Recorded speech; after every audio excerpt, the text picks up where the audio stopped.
So, I'm still trying to wrap my head around the cumbersome name climate disruption.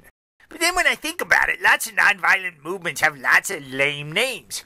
Take the UFW Grape Boycott. What? The only name worse than that is the United Farm Workers Grape Boycott. Why not Battle of the Grapes? I mean, there was a War of the Roses. Why not Battle of the Grapes? Or Planet of the Grapes? Then there's the women's suffrage movement.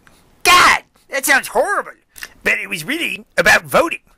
So, I guess they must have figured women's voting movement wasn't going to inspire anybody. So they decided they were going to play up on the fact that they were suffering.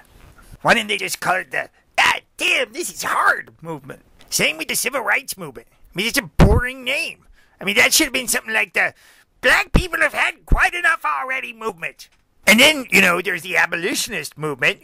And they were doing something really cool, but abolitionist, that just sounds weird. Way too many vowels. Like that Scrabble game when you get too many vowels, it's just like, oh, God. Is this making any sense to you?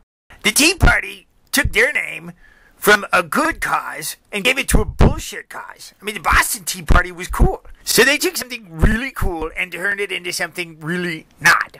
I hope they never do that with me. Can you imagine?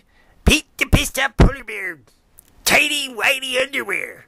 God, that would be horrible. Then again, when you think about it, tea parties aren't that cool. Wow, we're gonna have a tea party. Ah, look out! And then you got foreign movements, the Arab Spring. I guess that's okay, but it sounds like a soap, right? Otpor in Serbia meant resistance, which is cool, but Otpor itself is just a weird word. I guess it's one of those things where you gotta be Serbian to really get it. But, the coolest name of all was the French Underground in World War II, which, right from the get-go, that's a cool word, the French Underground. I look, they're underground.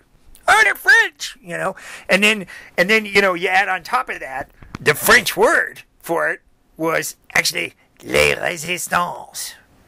Oui, oui, voulez-vous coucher avec moi, Madame Poulibert? Now that's cool. Can't we do something like that? Les climate stance. Huh? Of course, maybe we could steal it. Just be les résistances. Tea Party stole their name, right? Les résistances. Duh. I like it.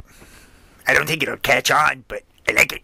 Or maybe we could just make up an exciting word, like Vlaga. Any takers? I don't know. I just think we gotta come up with something better than the climate movement. Or not.